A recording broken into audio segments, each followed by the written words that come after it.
이게 사람들이 사실은 그 뭔가를 만드는 일을 참 많이 하죠. 그런데 이제 뭔가를 만들 때 그냥 만드는 것이 아니라 항상 어떤 목적을 가지고 뭔가를 만드는 경우가 대부분입니다. 그래서 쉬운 예로 제가 좀 찾아보니까 세계 최대 온라인 매장이 바로 아마존이라고 합니다. 여러분도 한번 이용해 보신 적 있으시죠? 자주 이용하실 줄로 생각이 드는데요. 그래서 그 아마존에서 얼만큼의 상품들을 팔고 있는가를 한번 살펴보니까 무려 이 상품 수가 1,800만 가지라고 합니다. 1,800만 가지. 그럼 이 1,800만 가지가 하나하나의 상품이 어떻습니까? 최소한 한 가지 목적을 가지고 만들어진 것이죠. 사람들은 사실 어떤 물건을 만들 때 그 물건을 만들기 위한 어떤 목적을 가지고 그 물건들을 만드는데 무려 아마존에서만 파는 그 물건의 수가 1,800만 가지나 된다는 것이죠. 사실 우리 주변에 있는 이런 물건들도 상당히 많습니다만 이것들 역시 각각의 다 목적과 만들어진 뜻들이 있죠. 그냥 거저 만든 것이 아니라 뭔가 어떤 목적을 가지고 만든다는 뜻이 되겠습니다. 사실 사람들이 이렇게 1,800만 가지 이상의 목적을 가지고 뭔가를 만드는 행동을 하는 것은 사실은 우리가 하나님의 형상을 닮았기 때문에 그렇습니다. 우리 지난 시간 살펴본 대로 사람은 누구의 형상을 닮았습니까? 하나님의 형상을 닮았죠. 사람은 원숭이나 유인원으로부터 진화된 그런 존재가 아닙니다. 사람은 하늘에 계신 하나님, 창조주 하나님의 형상대로 그 모양과 모습을 본따서 그렇게 하나님 우리를 만드셨죠. 그래서 뭔가를 목적을 가지고 만드시는 하나님을 닮았기 때문에 우리도 사실 뭔가를 목적을 가지고 만든다는 것을 우리는 사실 쉽게 이미 우리가 그 사실을 다 잘 알고 있습니다. 사실 하나님의 만드신 것들 중에는 목적 없이 만들어진 것이 하나도 없습니다. 여러분 이 사실 믿으십니까? 하나님께서는 어떤 목적을 가지고 이 세상을 만드셨기 때문에 이 만들어진 것 중에서 하나님의 뜻과 계획 없이 만들어진 것은 하나도 없다는 것이죠. 그렇게 하나님이 아무렇게나 아무 생각 없이 만드신 것은 아무것도 없다는 것입니다. 다 뭔가 뜻과 목적을 가지고 계시다는 것이죠. 단지 우리가 이 세상에 살면서 아직 그 뜻과 목적을 모르는 게 문제이지 사실 하나님이 뜻과 목적과 계획 없이 어떤 걸 만드셨다는 것이 아니라는 것이죠. 그래서 우리가 잘 아시는 대로 사도 바울은 에베소서 1장 11절에 하나님을 모든 것을 자신이 뜻하신 계획대로 이루시는 분이시다 이렇게 말씀하고 있습니다. 자, 특히 그래서 하나님은 자신의 형상을 따라 지으신 사람에게도 만드신 더 분명한 목적이 있습니다. 여러분 역시 이 사실에 동의가 되십니까? 하나님은 모든 것을 자신의 뜻과 계획에 따라 만드셨는데 역시 그 중에서도 자신의 형상을 따라 만든 사람에 대해서도 특별한 목적이 있으시겠죠? 여러분 맞습니까? 자, 그렇다면 하나님께서 사람을 만드신 구체적인 목적은 무엇이 되겠습니까? 특별히 다른 창조물과 다르게 하나님 자신을 닮도록 만드신 목적은 무엇이 되겠습니까? 오늘 본문이 이 질문에 대한 지금 답을 주고 있습니다. 그래서 오늘 저는 여러분들과 함께 하나님께서 사람을 창조하신 목적, 특별히 자신의 형상대로 이렇게 창조하신 목적을 한번 같이 살펴보기를 원합니다. 그래서 오늘 본문 말씀 한번 다시 보시면 우리가 지난번에 살폈던 내용이지만 26절에 이렇게 시작하고 있습니다. 하나님께서 이르시되 우리가 우리의 형상으로 우리의 모양에 따라 사람을 만들고 그들이 바다의 물고기와 공중의 날짐승과 가축과 온 땅과 땅에서 기는 모든 것을 그다음 뭐라고 말씀하십니까? 지배하게 하자. 여기 아주 중요한 내용을 우리에게 가르쳐주고 계시죠. 하나님이 자신의 형상대로 만드는 궁극적인 목적을 무엇이라고 지금 설명하고 있습니까? 지배하게 하자 이렇게 말씀하시죠. 성경은 아주 중요한 내용을 우리에게 가르쳐주고 있습니다. 하나님께서 우리를 만드신 가장 중요한 목적은요. 물론 여러 가지가 있지만 지금 26절을 통해서 보여주시는 가장 중요하고도 궁극적인 목적은요. 이 세상을 만드신 이 세상을 지배하기 위해서 특별히 사람을 자신의 형상으로 만드셨다. 이렇게 말씀하고 있습니다. 사실 우리 하나님께서는 왕이십니다. 여러분 이 사실 믿으십니까? 네, 만왕의 왕이시죠. 시편 16절에서 이렇게 말씀하고 계십니다. 주께서는 영원 무궁토록 왕이시니 이교도들이 그분의 땅에서 멸망하였도다. 영원 무궁토록 왕이시죠. 이 세상을 만드시기 전부터 존재하셨고요. 영원 전부터. 이 영원 전부터 계시는 동안 하나님께서는 이 모든 것을 다스리시는 왕이십니다. 절대 주권자라는 뜻이죠. 자, 그러면 하나님께서 영원전부터 왕이셨는데, 그리고 이 왕이신 그분께서 지금 창세기 1장 말씀을 봤었을 때 지금 방금 이 세상을 창조하셨습니다. 왕이신 분이 이 세상을 창조하셨죠. 그런데 더 놀라운 사실은요, 왕이신 그분이 이 세상을 창조하시고 이 세상을 다스리게 하기 위해서 지금 누구를 만드셨습니까? 사람을 만드셨습니다. 원숭이도 아닙니다. 침팬지도 아닙니다. 바로 사람을 만드셨다는 거죠. 왕이신 하나님께서요, 이 세상을 만들어 놓으시고 특별히 이 세상을 다스리는 일을 하기 위해서 특별한 존재로 왕이신 하나님의 형상을 본따서 사람을 만들고 다스리는 일을 시키셨다는 거죠. 그래서 하나님께서 우리를 만드신 가장 궁극적인 목적은 이 세상을 만드시고 이 세상을 다스리게 하는 그 임무를 주시기 위해서 만들었다라고 이렇게 말씀하고 계십니다.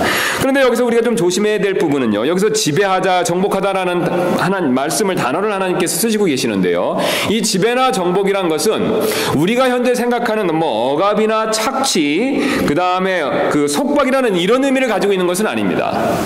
왜냐하면 지금 하나님께서 지배하자, 정복하자라고 했을 때는 아담이 범죄하기 전입니까? 범죄하고 난 이후입니까, 여러분? 범죄하기 전이죠. 예. 그러니까 여기서 지배나 정복은 속박하거나 억압하거나 그런 뜻을 가지고 있는 것이 아니라는 것이죠. 어떤 뜻으로 말씀하고 계시냐면 하나님 자신처럼, 왕이신 하나님처럼 은혜와 공의로서 지배하고 그것에 맞춰서 이 세상을 정복하라, 이런 의미로 말씀하신다는 거죠. 상당히 긍정적인 뜻으로만 지금 말씀하신다는 뜻이 되겠습니다. 자, 그리고 이제 거기서 멈추는 것이 아니라 하나님께서 이 다스리는 일을 잘했을 때 그와 더불어서 아주 중요한 원리를 우리에게 가르쳐 주시는데요, 바로 복을 주시기로 정하셨다는 것입니다. 그래서 우리가 다시 한번 보시면 26절부터 제가 연결해서 다시 한번 읽도록 하겠습니다. 하나님께서 이르시되 우리가 우리의 형상으로 우리의 모양에 따라 사람을 만들고 그들이 바다의 물고기와 공중의 날짐승과 가축과 온 땅과 땅에서 기는 것을 지배하게 하자 하시고, 이처럼 27절은 이제 그에 대한 반복 내용이 나오죠. 이처럼 하나님께서 자신의 형상으로 사람을 창조하시되 하나님의 형상으로 그를 창조하시고 그들을 남성과 여성으로 창조하시니라. 그래서 창조하신 내용에 대한 부연 설명을 27절에서 좀 자세히 하고 나서요, 28절 보시겠습니다. 그 다음에 뭐라고 말씀하시냐면 하나님께서 그들에게 뭐라고 말씀하십니까? 복을 주셨죠. 그래서 하나님께서 그들에게 이르시되 다산하고 번성하여 땅을 채우라, 땅을 정복하라, 또 바다의 물고기와 공중의 날짐승과 땅에서 움직이는 모든 생물을 지배하라 하시니라. 26절과 28절을 연결해서 보시면 하나님께서 지배하는 것과 복을 받는 것, 복을 주시는 것과 분명히 관계가 있다는 것을 보여주고 계십니다. 여러분 확인이 되십니까? 예, 이런 내용이 되겠죠. 지금 하나님께서 우리를 만드신 목적이 이 땅을, 이 세상을 지배하기 위해서 하시는데 이 지배하는 일을, 다스리는 일을 잘했을 때 그와 더불어서 무엇을 주신다라고 말씀하고 계십니까? 복을 주시겠다라고 말씀하셨죠. 사실은 이미 복을 주신 것이죠. 여기서 우리는 성경에서 말하는 이 복의 내용을 한번 정확히 오늘 배워볼 필요가 있습니다. 그래서 제가 나눠드린 오늘 이 성경 말씀을 정리한 종이를 한번, 페이퍼를 한번 봐주시면 감사하겠습니다. 이거 한번 봐주시면, 거기 보시면 복과 저주라고 양쪽으로 되어 있는데, 지금 하나님께서 이 복을 주셨다라고 1장 28절 전반부에서 이렇게 말씀하시죠. 그래서 하나님께서 그들에게 복을 주시고, 자, 그 다음에 이어서 하나님께서 복 주신 내용, 그 복에 대한 정의를 설명하십니다. 그래서 이어서 그대로 보시면 하나님께서 그들에게 복을 주시고 하나님께서 그들에게 이르시되 그 복이 무엇인지 그 다음 연결해서 그대로 설명해 주고 계시죠. 그 연결된 내용이 뭐냐면 다산하고 번성하여 땅을 채우라. 아주 간단하면서 분명합니다. 여러분 확인이 되십니까? 하나님 복을 주셨는데 그 복에 대한 정의, 내용이 뭡니까? 예, 다산하고 번성하여 땅을 채우라는 거죠. 한마디로 말씀드리면 번성하라, 잘 되라는 뜻을 가지고 있습니다. 그러면 그 번성하고 다산하고 땅을 채워라, 잘 되라는 의미가 구체적으로 어떤 것이냐? 그 밑에 있는 29절에서 하나님이 또 연결해서 설명을 해주십니다. 그래서 이렇게 말씀하시죠. 하나님께서 이르시되 보라, 내가 온 지면 위에 있는 씨 맺는 모든 채소와 속에 씨 맺는 나무의 열매를 가진 모든 나무를 너희에게 주었노니 그것이 너희에게 먹을 것이 되리라. 지금 하나님께서 다산하고 번성하고 땅을 채우라고 하시면서 풍성하게 해주시는데, 그 풍성하게 해주시는 내용이 뭐냐면요, 온 지면 위에 있는 씨 맺는 모든 채소와 속에 씨 맺는 나무 열매를 가진 모든 나무를 너희에게 줬다는 것이죠. 그 지금 번성의 내용이 뭐냐면 하나님께서 우리에게 주시는 것이 풍성해진다는 뜻이 됩니다. 여러분 이해가 되십니까? 다시 한번 정리하겠습니다. 하나님께서는 복을 주시는데요. 그 복을 주시는 내용이 뭐냐면 많아진다는 겁니다. 번성한다는 것이죠. 그래서 사람 자체가 번성해 주는 것뿐만 아니라 이 세상에 있는 모든 것들이 다 수가 늘어난다는 것이죠. 그 수가 늘어나서 증가한다는 것을 온 지면에 있는 씨 맺는 모든 채소와 씨 속에 맺는 나무 열매들, 그 모든 나무들이 많아진다, 이렇게 설명하고 있습니다. 자, 그런데 성경은 창세기를 이제 앞으로 유심히 보시면요, 복과 대비되는 다른 것들을 말씀해 주고 계십니다. 다른 것이 바로 뭐냐면 저주죠. 그래서 우리가 저주하면 재앙이나 불행 정도라는 생각을 먼저 떠올리시는데, 사실 성경은 재앙과 저주라는 의미의 재앙과 불행이라는 의미의 그런 뜻으로 저주라는 의미도 가지고 있지만, 오늘 성경은 놀랍게도 저주의 더 근본적인 기본적인 뜻을 우리에게 가르쳐주고 있습니다. 제가 여러 번 누누이 말씀드린 대로 성경에서 처음 언급했을 때 그 의미가 바로 아주 중요한데, 왜냐하면 처음 어떤 단어를 성경에서 말씀하셨을 때 그 말하는 단어의 내용이 계시록까지 뒤에 나오는 단어의 뜻을 이렇게 정의하고 있습니다. 지배하고 있다는 뜻이 되죠. 그러니까 하나님이 처음에 어떤 것은 무엇이다 라고 말씀해 주시면요, 그 뒤에 나오는 모든 내용들은 그 내용에 연결된다는 것입니다. 자, 그래서 그럼 저주가 어떤 것이냐라고 했었을 때 이어서 창세기 3장 17절이 이어서 설명을 해주고 있습니다. 아담에게 이르시되 내가 내 아내의 음성에 귀를 기울이고 내가 내게 명령하여 이르기를 너는 그것에서 나는 것을 먹지 말라 하고 말한 그 나무에서 나는 것을 먹었은즉, 자, 그 다음에 처음으로 이제 저주란 단어가 나옵니다. 성경에서. 땅은 너로 인하여 뭐라고 말씀하고 계십니까? 저주를 받았고 너는 평생토록 고통 중에 땅의 소산을 먹으리라. 지금 제가 아까 조금 전에 말씀드린 대로 창세기에서 처음으로 저주란 말이 나왔습니다. 근데 이 창세기에 처음 나온 이 저주란 말은요, 이 복이란 단어하고 완전히 정반대의 의미를 가지고 있습니다. 제가 조금 전에 말씀드린 대로 복이란 것은 다산하고 번성해서 많아진다라는 의미를 가지고 있다고 말씀드렸죠. 그러면 저주라는 의미는 정반대니까 어떤 뜻이 되겠습니까? 이 다산하고 번성했던 것들이 제한되거나 축소된다는 의미를 가지고 있습니다. 구체적인 근거가 있습니다. 그 밑에를 한번 보시기 바랍니다. 18절부터 19절입니다. 또한 땅이 내게 가시덤불과 엉겅퀴를 내리라. 내가 들의 채소를 먹으며 땅으로 돌아갈 때까지 내 얼굴에 땀을 흘려야 빵을 먹으리니 이는 내가 땅에서 취해졌기 때문이라. 너는 흑이니 흑으로 돌아갈 것이니라 하시니라. 자, 지금 복을 주셨을 때 내용하고 저주를 주셨을 때 내용에 분명한 차이가 있습니다. 그 차이점을 밑에서 한번 보시도록 하겠습니다. 지금 복을 주셨을 때 구체적인 모습은 온 지면 위에 있는 씨 맺는 모든 채소다, 이렇게 말씀하고 계시죠. 맞습니까, 여러분? 지금 씨 맺는 모든 채소가 어디에서 열리고 있습니까? 온 지면 위에서죠. 맞습니까? 근데 지금 하나님께서 아담이 범죄한 이후에요, 저주를 내리셨는데, 저주를 내리셨을 때 그 저주의 구체적인 모습이 뭐냐면 제한되고 그 내용이 줄어든다는 뜻을 가지고 있습니다. 그래서 그 구체적인 근거로 지금 채소가 열매를 맺긴 맺는데 저주를 받아서 어디서만 지금 채소를 먹게 될 것이다, 어디서 나는 채소만 먹을 것이다 라고 말씀하십니까? 들의 채소죠. 여러분, 이 차이점을 발견하셨습니까? 하나님께서 처음에 복을 주셨을 때는요, 온 지면에서 모든 것이 먹을 것이 났다는 겁니다. 그런데 저주를 내리셨는데, 저주를 내리신 결과 채소가 이제는 어디서만 납니까? 들에서만 난다는 거죠. 온 지면이 아닙니다. 채소가 나는 그 정도 범위가 어떻습니까? 줄어들었죠. 더 쉬운 뜻으로 말씀드리면, 원래 하나님께서 열이를 100개라는 것을 주셨으면요, 그게 복인데 사실은 그것이 50, 60으로 줄어드는 게 그게 저주입니다.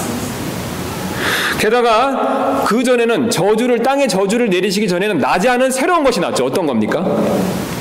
가시덤불과 엉겅퀴죠. 그러면 그전에는, 저주를 내리시기 전에는 절대로 나지 않았던 것이 가시덤불과 엉겅퀴가 나기 시작했습니다. 그러면 그전에는 채소가 났었고 씨 맺는 나무의 열매를 가진 나무들이 났었는데요, 이제는 채소가 어떻습니까? 들에서만 나고요. 그 대신 반대로 저주받기 전에는, 처음에 죄가 없었을 때는 있지도 않았던 뭐가 나기 시작했습니까? 가시덤불과 엉겅퀴죠. 여러분, 익히 잘 아시는 대로 이렇게 논이나 밭이나 이런 데를 보시면, 정원 같은 데를 보시면 원래 필요한 식물들이 우리가 식용으로 쓰는 채소나 뭐 벼나 보리나 이런 곡식뿐만 아니라 우리가 원래 정원에서 가꾸기를 원하는 그런 식물을 심어놨는데 거기서 우리가 잡초라고 여기는 이런 가시덤불과 엉겅퀴들이 자라나면 어떻습니까? 기존에 심어놨던 식물들이요. 잘 자라질 못하죠. 하나님이 의도하신 바는 분명합니다. 하나님이 저주를 내리셨을 때 결과는 분명하다는 것이죠. 기존에 있던 채소나 씨 맺는 나무의 열매를 가진 나무들이 옛날과는 다르게 그만큼 열매를 맺지 못한다는 겁니다. 가시덤불과 엉겅퀴나 이런 것들로 인해서 방해를 받는다는 것이죠. 그럼 제가 다시 한번 정리를 해드리면 하나님께서 원래 이만큼 우리에게 이렇게 복을 주시기를 원하셨습니다. 그래서 복을 주셨죠. 그런데 복을 주신 내용이 이렇게 줄어들었습니다. 이것을 뭐라고 부르냐면 저주라고 부른다는 것이죠. 그래서 하나님이 원래 주셨던 복의 양과 질이 떨어졌을 때 성경은 이것을 저주라고 부르고 있습니다. 그래서 우리가 생각하는 저주의 의미하고 성경이 지금 말하는 저주의 의미는 차이가 있습니다. 그래서 창세기에 지금 다른 예들이 풍부하게 그것을 보여주고 있죠. 그래서 그 다음에 저주를 받은 사람이 누구냐면 구체적으로 그 다음에 이제 아담 이후에 저주를 받은 사람이 있었죠. 누굽니까? 바로 가인이죠. 가인의 예도 한번 보도록 하겠습니다. 땅이 자기 입을 벌려 내 손에서 내 동생의 피를 받았은즉 이제 내가 땅에서 저주를 받았나니. 자, 그러면 우리가 이 저주라는 의미를 분명히 이해하셨으면요, 이 저주를 받았다라고 했었을 때 그 결과는 어떻게 되겠습니까? 가인이 땅에서 얻을 수 있는 그 내용물이 어떻습니까? 늘어난 것이 아니라요, 줄어들었다는 것이죠. 그래서 그대로 말씀하시죠. 땅에서 저주를 받았나니 내가 땅을 갈아도 이후로는 땅이 자기 효력을 내게 내지 아니할 것이요 내가 땅에서 도망하는 자고 방랑하는 자가 되리라 하시매. 그래서 아예 이제부터는 가인이 이 땅에서 나는 것을 얻을 수도 없게끔 이렇게 돌아다니는 사람이 됐다는 것입니다. 저주가 무엇인가를 더 분명히 보여주고 계시는 것이죠. 다산하지 못하고 번성하지 못했다는 것이죠. 하나님 원래 번성하는 복을 주셨는데요, 그 번성함이 제한된 것이, 제약을 받는 것이 저주라는 것을 보여주고 있습니다. 또 우리 창세기 8장 21절도 마찬가지입니다. 하나님께서 저주에 대해서 또 한번 언급하시는데요, 노아의 홍수 사건 이후죠. 그래서 한번 보겠습니다. 주께서 향기로운 냄새를 맡으시고 주께서 마음속으로 이르시되 내가 다시는 사람으로 인하여 땅을 또 저주하지 아니하리니. 자, 그러면 하나님이 저주하지 않으신다라고 했을 때 그것은 결국 또 어떤 의미가 되겠습니까?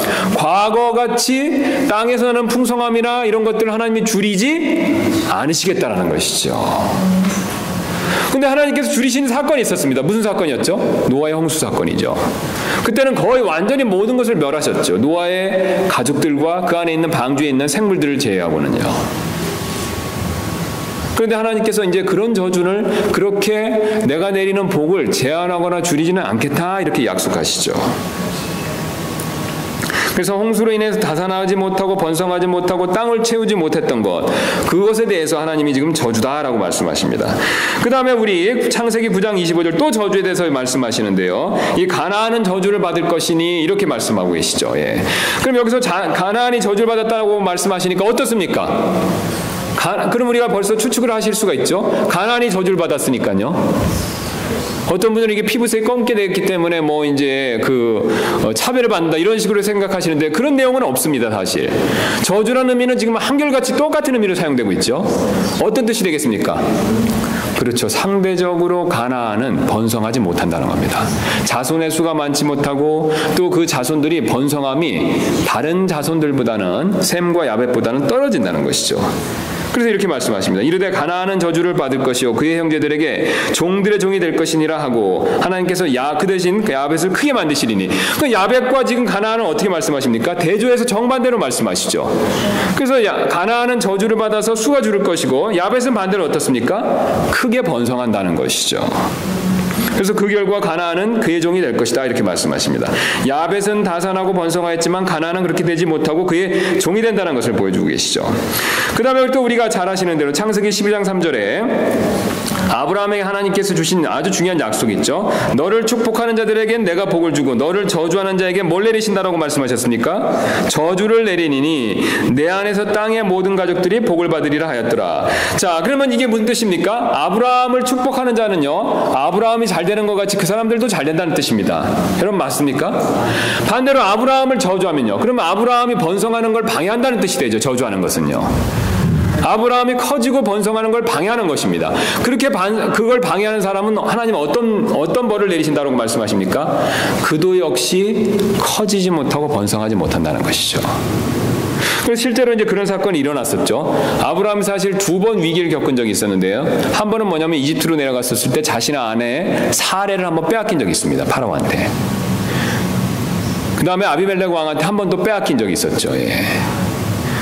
그런데 빼앗겼었을 때 하나님께서 이 약속대로 아비멜렉에게 또 파라오에게 하나님이 벌을 내리셨습니다.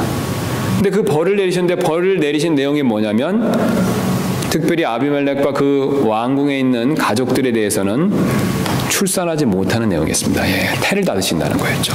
한번 확인해 보도록 하겠습니다. 창세기 20장 7절. 그래서 하나님이 지금 동일한 원리 가운데서 일하신다는 것을 우리가 지금 확인해 보고 있습니다. 20장 7절부터 17, 일단 7절부터 먼저 보도록 하겠습니다. 창세기 20장 7절입니다.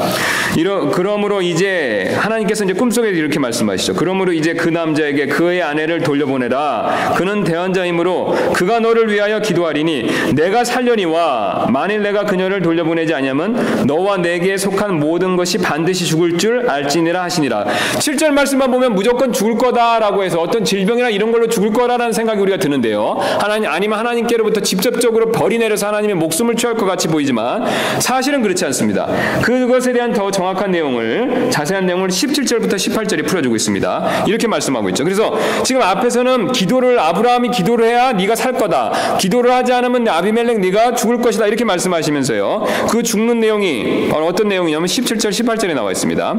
이에 아브라함이 하나님께 기도하매 하나님께서 아비멜렉과 그의 아내와 그의 요종들을 치료하사 뭔가 죽을 병에서 나을 것 같이 치료를 하셨다라고 생각이 드는데요. 그 치료한 내용이 뭐냐면 그들이 자녀들을 낳게 하셨으니 이는 주께서 아브라함의 아내 사레로 인하여 아비멜렉의 집의 모든 태를 속히 닫으셨기 때문이더라. 그럼 여러분 지금 죽게 됐다는 내용이 어떤 내용입니까? 태를 닫으셨다는 거죠. 그럼 여기서 죽게 됐다는 것은 이 사람들 아비멜렉과 그의 가족을 즉시로 생명을 취하신다는 의미로 볼 수 있었겠지만 17절과 18절 내용을 봤을 때 어떠냐면 그 집안 자체에 태를 닫으셔서 그 아비멜렉과 그 후손들이 없어질, 완전히 사라질 그런 벌을 내리신다라고 말씀하셨다는 것이죠. 근데 아브라함이 기도를 해주자 하나님께서 그 벌을 거두셨다는 것입니다. 그 저주를 거두셨다는 것이죠. 그래서 성경에서는 복은 하나님의 원래 주셨던 그 풍성함이고 저주는 반대로 그 풍성함이 줄어드는 것입니다. 예. 원래 하나님이 주신 것만큼 받지 못하는 것을 의미한다는 것이죠. 그래서 우리가 계속해서 보시면 그 다음에 이제 그들의 분노가 맹렬함으로 창세기 49장 7절입니다. 그들의 분노가 맹렬함으로 그것이 저주를 받고 그들의 진노가 잔인함으로 그것이 저주를 받으리라. 내가 그들을 야곱 안에서 나누어 이스라엘 안에서 흩으리로다. 우리가 아시는 대로 야곱이 이제 12아들한테 죽기 직전에 대언을 해주고 축복의 말들을 남겼죠. 그때 시몬과 레이에 대해서는 저주를 받았다라고 표현하고 있습니다. 그럼 시몬과 레이가 저주를 받았으니까 우리가 지금까지 살펴본 대로 그 저주받은 내용은 뭐가 되겠습니까? 그렇죠. 번성하지 못하는 것이죠. 어떤 불행이나 나쁜 일을 당한다는 그 정도의 의미가 아니라 그 자손이 번성하지 못한다는 것입니다. 실제로 그대로 이루어졌습니다. 그래서 시몬과 레위는 다산하고 번성하지 못하죠. 그래서 그 뒤에 보시면 시몬 자손은 숫자가 점점 줄어듭니다. 그래서 지금 이집트에 현재 있다가 출애굽하고 나서 그 다음에 광야에서 40년간 유랑을 한 다음에 가나안 땅으로 들어갈 때 그 38년, 정확하게는 38년간 오히려 출애굽했을 때보다 시므온 자손의 숫자는 줄어들었습니다. 그래서 민수기 1장 23절에 보면 거기 나오는 대로 59,300명이었는데 세 번째로 큰 지파였는데 들어갈 때쯤 됐었을 때는 26장 14절에서는 22,200명으로 줄었습니다. 38년이 지난 후에는 가장 적은 인구를 가진 지파로 줄어들게 되었습니다. 저주를 받은 거죠. 번성함이 부족해졌습니다. 예, 번성함이 약해졌다는 것이죠. 그래서 가나안 땅에 들어갔을 때도 제일 안 좋은 사막 땅을 차지했습니다. 그것도 유다 지파 안에 있다가 결국은 유다 지파에 흡수돼서 시므온 지파는 완전히 사라져 버렸습니다. 번영과 번성이 어떻습니까? 결국은 없어졌다는 거죠. 예. 레위 자손도 마찬가지입니다. 레위 자손도 제사장 직분을 받았지만 가나안 땅에 들어갔을 때는 아예 땅을 상속받지 못했습니다. 하나님이 원래 주셨던 복이 점점 쇠해지고 그것이 다 사라졌다는 것이죠, 결국. 그 다음에 우리가 이제 이 저주에 대한 내용을 정확히 이해하시면요, 발락이 발람을 시켜 저주한 사건, 역시 그것도 쉽게 이해할 수가 있습니다. 그래서 우리 아시는 대로 모아방 발락이 대언자 발람을 시켜서 저주하라고 그랬죠. 그럼 그 저주의 내용이 뭐가 되겠습니까?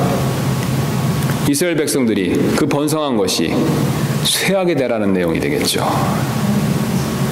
그래서 3번에 걸쳐서 발락이 발람을 시켜서 이스라엘 백성들이 쇠하게 해달라라는 그런 기도를 해라, 그런 대언을 얘기하라 라고 했었을 때 발람이 어떻습니까? 하나님의 영을 받아서 처음엔 불순종하다 결국은 그 영에 의해서 순종을 하면서 어떻습니까?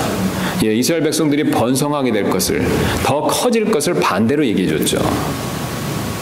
그래서 발락이 저주를 하라라고 했었을 때는, 발람을 시켜서 저주하라라고 했었을 때는 이스라엘 백성이 쇠하고 번성함이 부족해져라 이런 의미로 얘기했는데 결국은 하나님께서 반대로 하게 하신 것이죠. 그 번성함이 더 커지고 가나안 땅에 들어가서 더 완전히 커지는 그런 민족이 되라라고 그렇게 반대로 말씀하시도록 시켰다는 것이죠. 자, 이처럼 하나님께서는 원래 기본적으로 복을 주길 원하십니다. 자, 그런데 저주는 하나님이 주시는 이 복에서 누리는 정도가 떨어지는 것을 의미하고 있습니다. 자, 그런데 그러면 어떤 경우에 이 하나님이 주신 복이 줄어들고 저주를 받게 되냐면, 우리 다시 한번 본문을 가시면 바로 어떤 것과 관계되어 있냐면, 우리 다시 1장으로 가겠습니다. 우리가 앞에서 살펴봤던 대로 하나님께서 주신 첫 번째 명령인 다스리는 것과 분명히 관계가 있습니다. 하나님께서 지금 1장 26절에 만드신 목적이 무엇이었습니까, 여러분? 다스리게 하시는 거죠. 근데 다스리게 하시고 그것에 이어서 어떤 내용을 또 말씀하셨습니까? 복을 주신 거죠. 다스리는 것의 결과가 복입니다. 그래서 잘 다스리면 하나님께서 기본적으로 복을 주십니다. 잘못 다스리면요, 저주를 받죠. 여기 저주는 지옥 가는 저주가 아닙니다. 창세기에서 우리가 저주의 내용들을 다 살펴봤는데, 물론 이제 지옥 가는 저주가 있습니다. 근데 창세기에서 우리가 살펴본 내용에서 저주는요, 하나님이 원래 주신 복이 줄어드는 걸 의미하고 있습니다. 그래서 하나님이 주신 다스리는 일을 잘하면 하나님이 처음부터 약속하신 복이 임하고, 하나님이 주신 다스리는 일을 제대로 못하면 뭐가 임합니까? 저주가 임하죠. 그걸 경험했던 사람이 누굽니까? 첫 번째로 아담이었죠. 아담이었습니다. 그래서 아담이 다스리는 일을 제대로 못했기 때문에 어떻습니까? 저주를 받았죠. 저주를 받았습니다. 그래서 성경은 이제 이 원리가 우리 삶의 곳곳에도 다스리는 일과 복을 받는 일이 연결되어 있다는 것을, 그 원리를 성경 곳곳에서 우리가 가르쳐주고 있습니다. 그래서 우리가 아주 중요한 내용들만 한번 먼저 살펴보겠습니다. 그래서 하나님께서 특별히 잘 다스렸을 때 복이 임하는 내용들을 여러 곳에서 말씀하시는데, 첫 번째가 뭐냐면요, 우리 마음을 잘 다스려야 하나님이 복을 주신다라는 내용이 나오고 있습니다. 그래서 잠언 25장 그 내용들을 한번 봐주시면요, 25장 8절 보시면 뭐라고 말씀하고 계시냐면요, 자기 영을 다스리지 못하는 자는 뭐라고 말씀하십니까? 무너져 내려 성벽이 없는 도시와 같으니라.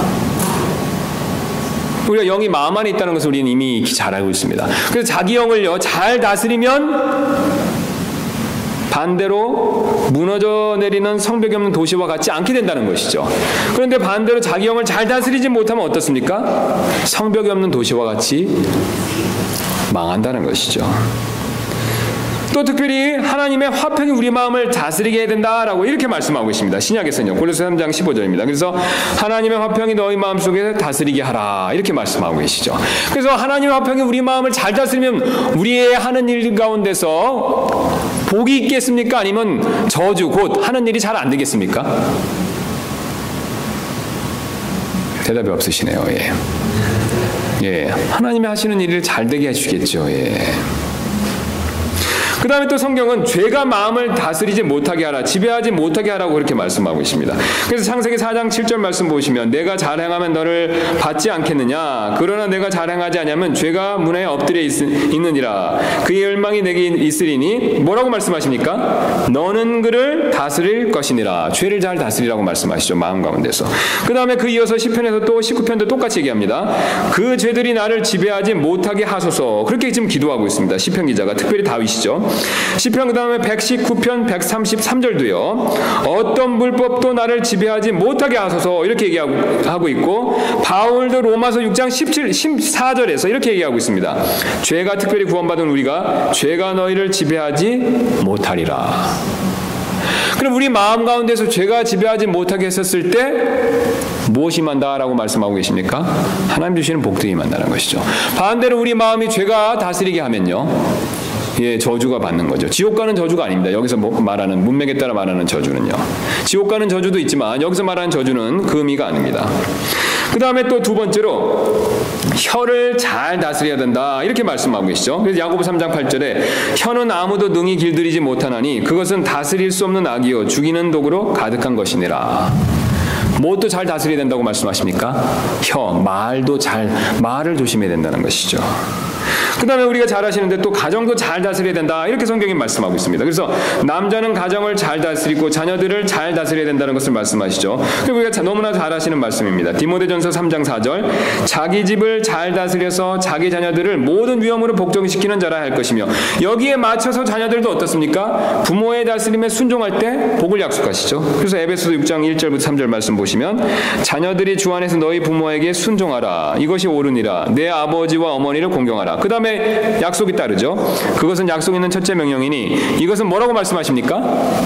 내가 잘되고 땅에서 장수하게 하려 함이라. 그래서 아버지들이, 부모들이 가정을 잘 다스리고 자녀들이 순종하면 무엇을 약속하고 계십니까? 내가 잘되고 땅에서 장수하는 일이 있다, 이렇게 약속하고 있죠. 그래서 우리가 지금 살펴본 대로 마음도 잘 다스려야 되고, 혀도 잘 다스려야 되고, 죄가 마음을 지배하지 못하도록 다스려야 되고, 그 다음에 가정도 잘 다스려야 되는데요. 아주 흥미로운 사실이 있습니다. 제가 앞전에서 조금 전에 말씀드렸던 것처럼 아담과 이브는 범죄했을 때 사실 이 세 가지를 다 잘 못 다스렸습니다. 첫 번째는요, 아담은 자기 아내를 잘 못 다스렸습니다. 그렇죠? 예. 혼자 있었고요. 혼자 있게 내버려뒀었고, 그 다음에 한번 여러분 약간 생각을 약간 그 성경 말씀을 가지고 그 시대로 가서 한번 생각해 보시기 바랍니다. 우리가 보통 정상적인 아내라면요, 집안에 있어서 중요한 일이 있으면, 중요한 결정을 할 땐 꼭 누구하고 의논하는 것이 정상입니까? 남편하고 하는 것이죠. 그러면 이브가요, 하나님이 명령하신 선악을 알게 하는 지식의 열매, 그걸 먹지 말라고 하셨을 때 최소한 따먹기 전에, 아무리 유혹을 받았다고 하지만, 뱀에게, 사탄에게 아무리 유혹을 받았다고 하지만요, 따먹기 전에, 그걸 먹기 전엔 최소한 누구하고 의논하는 일이 필요했습니까? 남편하고 한 번은 의논했어야 되죠. 이런 맞습니까? 근데 여자는 그렇게 안 했다는 겁니다. 그럼 여자가 그렇게 안 했다는 것은 궁극적인 책임이 누구한테 있는 겁니까? 남자한테 있는 거죠. 아담한테 있는 거죠. 아담이 사실 어떤 면에서 가정을 잘 다스리지 못한 면이 있었다는 것이죠. 예. 자, 그 다음에 이브 역시 마찬가지입니다. 이브 역시 죄가 지배하지 못하도록 자신의 마음을 잘 다스리는 일이 필요하지 않았습니까? 아무리 뱀이 유혹했지만 죄가 지배하지 못하게 하라라고 하나님께서 가인에게 말씀하신 것처럼 뱀이 그녀를 유혹했을 때 그 말에 넘어가서는 안 됐죠. 그 다음에 역시 혀를 잘 다스리지도 못하는 모습을 보여주고 있습니다. 뱀과 필요 이상으로 말을 계속하다 결국 어떻게 됐습니까? 시험에 빠졌죠. 하나님 말씀을 더하는 그런 말까지 하면서 결국 시험에 빠졌죠. 예. 그래서 지금 분명히 아담과 이브는 가정을 잘 다스리고, 그 다음에 죄가 지배하지 못하도록 자신의 마음을 다스리고, 혀를 다스리는 일이 있어서 실패했습니다. 예. 그것을 제대로 잘 못했기 때문에 결국은 뱀에게 속아 범죄하고 하나님이 하지 말라는 일을 행함으로써 하나님의 저주를 받게 되었습니다. 또 영적으로도 동일하게 우리가 역시 영적으로 교회를 많이 받기 위해서 그 영적인 복을 많이 받기 위해서는 이 마지막 때는요, 이 시대에는 또 우리가 교회를 잘 다스리는 일이 필요합니다. 하나님께서는 사실 영적인 복을 이 마지막 때는 우리가 교회 시대이기 때문에 교회를 통해서 주십니다. 여러분 이 사실 믿으십니까? 교회에 구원받은 사람들이 모여서 같이 예배드리고 하나님 말씀을 읽고 기도할 때 하나님의 복을 특별히 더 많이 주십니다. 영적인 복을 많이 주신다는 뜻이 되죠. 그래서 이 교회도 역시 잘 다스리는 일이 필요하죠. 그래서 하나님께서 이 교회가 중요하기 때문에 교회를 다스리는 사람들을 하나님 세우셨죠. 은사를 주셔서. 다스리는 것들이 있다. 그런 은사가 있다라고 고린도전서 12장 28절에서 이미 말씀을 주셨습니다. 그리고 그 다스리는 일을 하기 위해서 우리는 두 직분만 믿죠. 누구하고 누굽니까? 목회자하고 집사. 그 두 사람만 세운 것으로 우리는 그렇게 믿고 있습니다. 그래서 목회자와 집사를 하나님께서 세우셨고 그 목회자와 집사들은 자격 조건 중에 하나가 어떤 것입니까, 여러분?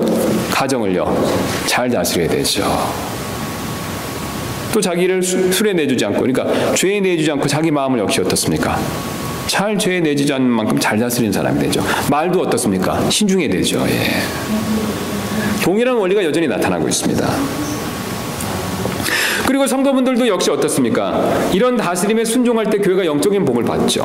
그래서 분명히 그 디모데전서 5장 17절 말씀 보시면 잘 다스리는 장로들을 2배나 존경할 자로 여기다. 그래서 다스리는 사람들을 일단 2배로 존경하라 말씀하시고 특별히 말씀과 교리를 수고하는 자들에게 그리할지니. 그래서 설교자와 교사 그런 분들에게 대해서 어떻습니까? 순종하고 말 잘 따르라고 말씀하고 있죠. 존경하면서 잘 따르라 이렇게 말씀합니다. 히브리서 13장 17절은 더 직접적으로 말씀하시죠. 너희를 다스리는 자들에게 순종하고 복종하라. 그들은 마치 자기가 회개복용할 자인 것 같이 너희 혼을 위해 깨어 있나니 그들이 기쁨으로 그것을 하게 하고 근심으로 하게 하지 말라. 그럼 근심하게 하면 어떤 일이 벌어지냐? 그것은 너에게 유익을 주지 못하느니라. 똑같습니다. 가정에서 부모님한테 자녀들이에요. 부모님은 자녀들을 잘 다스려서 순종하게 해야 되는데 자녀들이 부모님께 순종하지 못했을 때 복이 달아나죠. 일명 제가 성경에 우리 창세기에서 말씀드린 그런 내용의 저주들을 받을 수 있다는 것이죠. 복이 줄어든다는 겁니다. 똑같은 원리로 교회에서도 다스리는 자들에게 어떻습니까? 순종하지 않았을 때 어떻죠? 다스리는 자들이 근심 가운데 하면서 너희에게 유익을 주지 못할 것이다 라고 경고하고 있습니다. 똑같은 원리로 말씀하신다는 거죠. 이제 정리하고 마치도록 하겠습니다. 하나님께서 우리에게 복을 주시기 위해서 창조하셨다는 것을 오늘 우리에게 가르쳐 주셨습니다. 여러분 이 사실 정말 믿으십니까? 하나님의 우리를 만드신 목적은 저주를 주시기 위한 것이 아닙니다. 복을 주시기 위해서 우리를 만드셨다는 것이죠.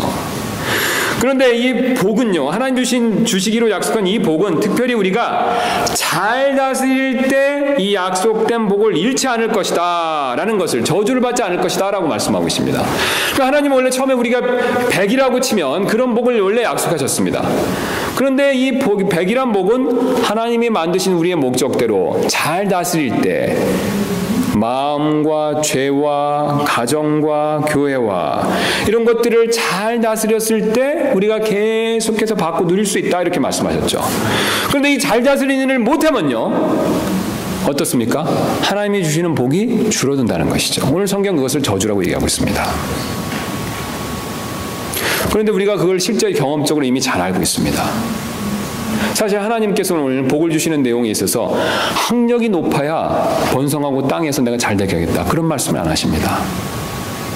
IQ가 좋아야 된다. 부모가 뭐 대단한 능력이 있어야 번성하고 땅에서 잘 될 것이다. 그런 말씀 안 하십니다. 한마디 말씀만 하셨죠. 어떤 내용입니까? 지배하는 걸, 다스리는 것을 잘하면 복을 받을 것이다. 이렇게 말씀하십니다. 사실 우리가 이 내용을 이미 우리가 경험적으로 잘 알고 있습니다. 내가 아무리 부유하다고 하더라도요, 사실 자녀들을 잘 못 다스리면 그 가정은 정말 행복한 가정이라고 보기 어렵습니다. 복 많이 받은 가정이라고 보기 어렵다는 것이죠. 여러분들도 많이 보셨을 것입니다. 아무리 높은 지위에 있고 아무리 재산이 많다고 하더라도요, 가정을 잘 못 다스려서 가정에서 부부간의 불화가 있고 부모 자식 간에 문제가 있다면요, 복받은 집안이라고 가정이라고 아무도 그런 말을 하지 않습니다. 하나님께서는 이런 기본적인 것들을 잘 다스렸을 때 복을 내가 주는 복을 계속해서 잘 누릴 수 있을 것이다. 이렇게 말씀하고 계신다는 것이죠.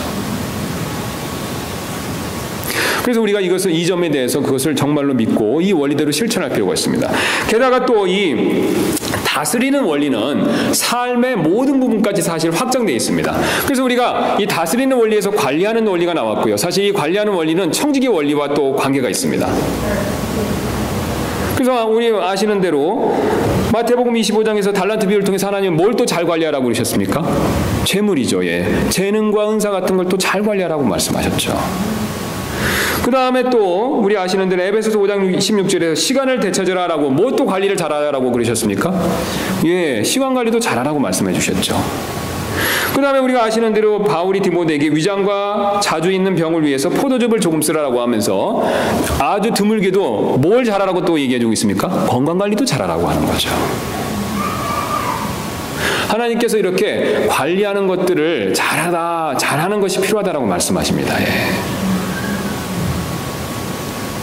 그랬을 때 하나님은 원래 창조시 처음 주셨던 복을 계속해서 풍성하게 누릴 수 있다라고 그렇게 약속하신다는 것이죠.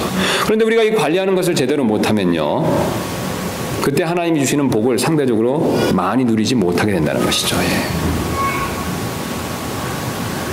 그래서 이 부분에 대한 것들을 이제 하나님께서 계속해서 우리가 창세기 말씀을 통해서 우리에게 가르쳐 주십니다. 그래서 우리가 죄를 잘못 다스렸을 때 대한 부분, 결국은 이제 그것이 궁극적인 원인이 돼서 그 부분을 해결해 주시기 위해서 이제 예수님을 보내시는 것이죠. 예, 예수님 보내주셔서 바로 가장 궁극적인 문제인 이 죄의 문제를 해결해 주시는 내용이 이제 하나님이 주시는 궁극적인 해결책인데, 그 전에 우리가 삶의 영역에 있어서 이런 것들을 잘 다스렸을 때 하나님 원래 처음에 주시는 기본적인 복을 우리가 잘 받을 수 있다. 그렇게 말씀하신다는 것이죠. 자, 그래서 우리가 이제 자신에게 맡겨진 것들을 잘 다스리고 관리해서 이렇게 복을 잃지 않는 저와 여러분 되시기를 주님의 이름으로 소원합니다. 우리 잠깐 기도하고 마치도록 하겠습니다.